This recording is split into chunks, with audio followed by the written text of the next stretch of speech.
Oke, assalamualaikum warahmatullahi wabarakatuh. Jumpa lagi ya di channel kita, Dokter HP.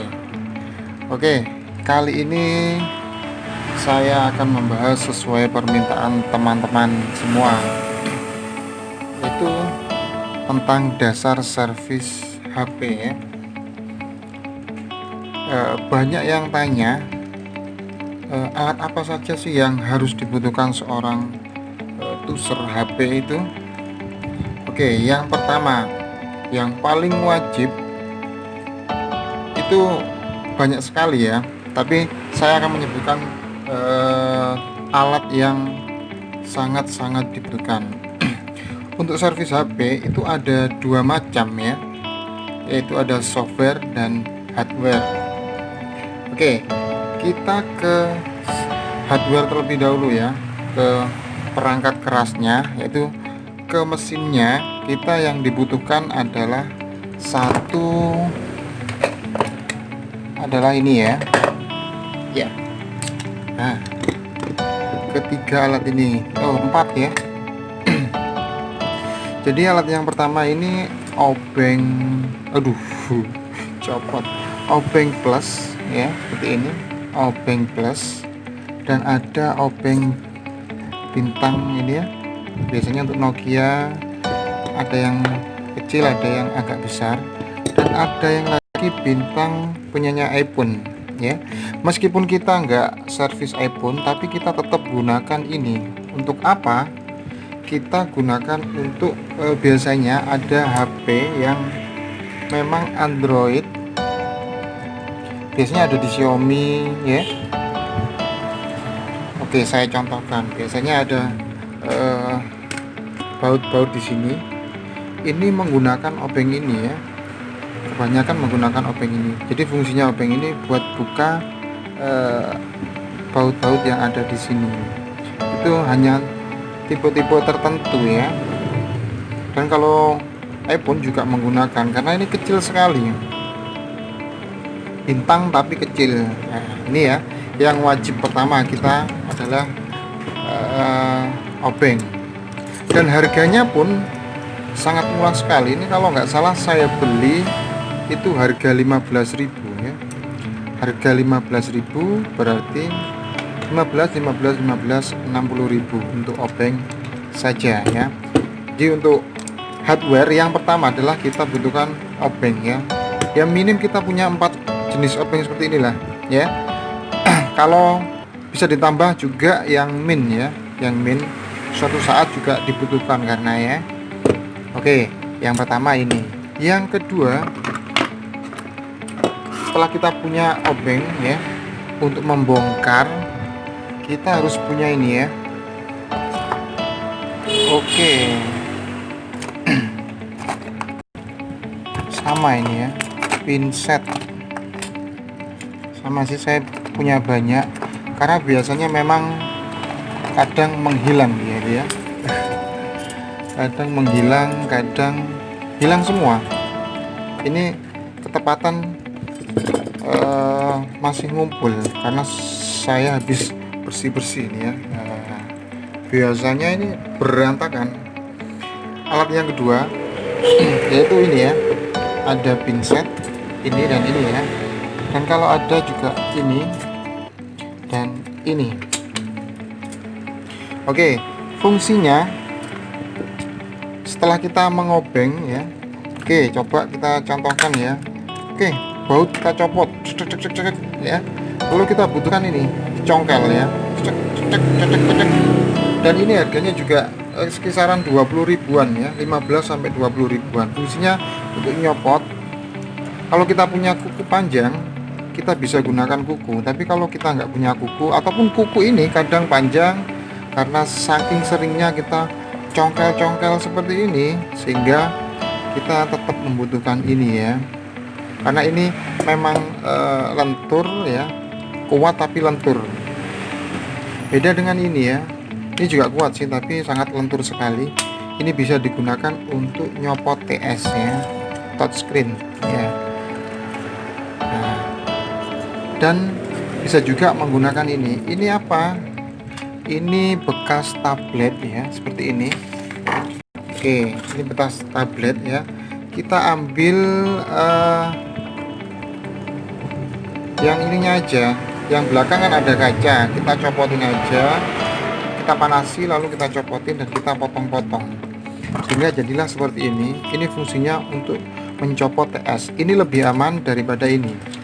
Kenapa seperti itu? Karena ini sifatnya memang lentur tapi keras, dia bisa memaksa. Kalau dia nabrak fleksibel, otomatis ini akan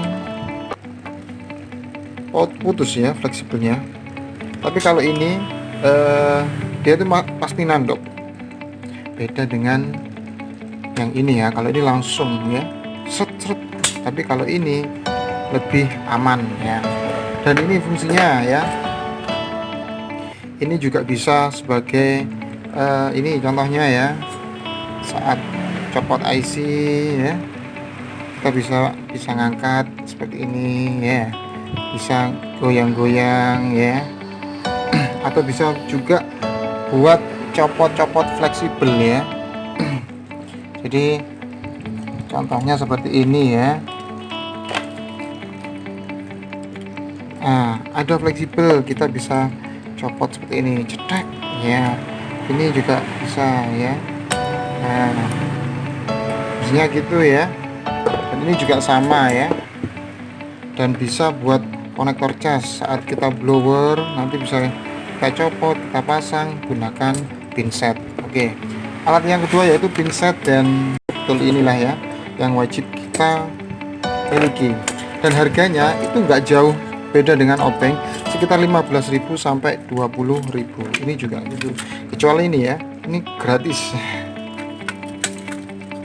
Ini alat kedua yang harus kita miliki.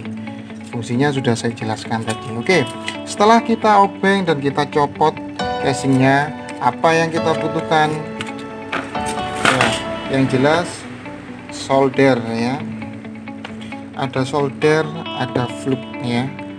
Nah, ini ada solder, ada fluk, dan ini ya, dan timah. Solder ini solder biasa ya, solder biasa. Ini kalau nggak salah harganya 100.000, dan ini harganya 15.000 lah paling mahal, 10.000 sampai 15.000. Nah, ini meskipun harganya murah, solder ini menurut saya itu kualitasnya hampir sama dengan solder digital ya, yang panasnya maksimal. Ini lebih enak kalau buat copot-copot solderan speaker, solderan konektor ya, kita gunakan ini aja cukup ya. Tapi untuk meratakan IC seperti ini ya, meratakan IC seperti ini kurang hot ya menurut saya. Jadi kita bisa gunakan yang digital ya. Dan saran buat saya untuk digital, mending kita gunakan produknya Bang AB ini ya. Ini saya gunakan, memang jarang saya gunakan. Ini hanya saya gunakan untuk digrek dan untuk rebal IC ya, untuk apa ya, meratakan setelah dicopot kan perlu diratakan ini IC-nya ya. Nah, itu saya baru gunakan ini karena panasnya bisa panas sekali. Tapi kalau saya gunakan solder yang ini, bisa-bisa malah kaki-kakinya itu nyatu karena solder ini kurang panas ya. Kenapa saya rekomendasikan gunakan produk AB? Karena saya sendiri sebelum gunakan produk AB ini, saya itu ya, produk AB ini double apa ya, double solder ya. Ada yang satu solder, ada yang satunya blower ya, kalau produk AB banyak. Dan nomornya Bang AB ada di bawah, silakan tanya-tanya lewat WhatsApp gratis ya. Ini nggak ada sponsor ya, memang ya.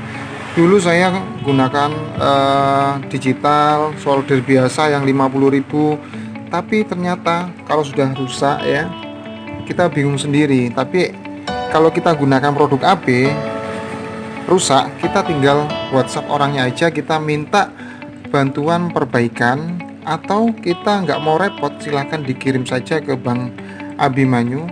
kita tinggal beres aja dan kita bayar ongkos perbaikannya ya. Jadi kalau kita beli produknya Bang AB itu enaknya saat rusak kita itu nggak harus beli lagi ya.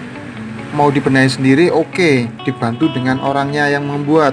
Tapi kalau kita nggak mau repot, kita tinggal kirim saja. Oke, setelah kita gunakan solder ya, dan selanjutnya saat kita copot konektor kita harus membutuhkan yaitu blower ya, blower seperti ini ya. Oke, saya tunjukkan blowernya. Blower saya itu seperti ini. Oke, mungkin videonya sampai sini aja. Semoga apa yang saya sampaikan bermanfaat buat teman-teman. Dan jika kalian ingin request silahkan tulis di kolom komentar ya. Dan kita belajar bareng-bareng. Di sini kita itu nggak ada siapa yang pintar. Kita sama-sama semua butuh belajar ya. Dan kita belajar bareng-bareng. Dan silahkan kita diskusi di grup ya. Dan buat teman-teman untuk next kita akan bahas apa silakan tulis di kolom komentar ya. Dan yang belum subscribe, yang baru datang silahkan subscribe ya. Semoga video ini bermanfaat buat teman-teman semua. Assalamualaikum warahmatullahi wabarakatuh.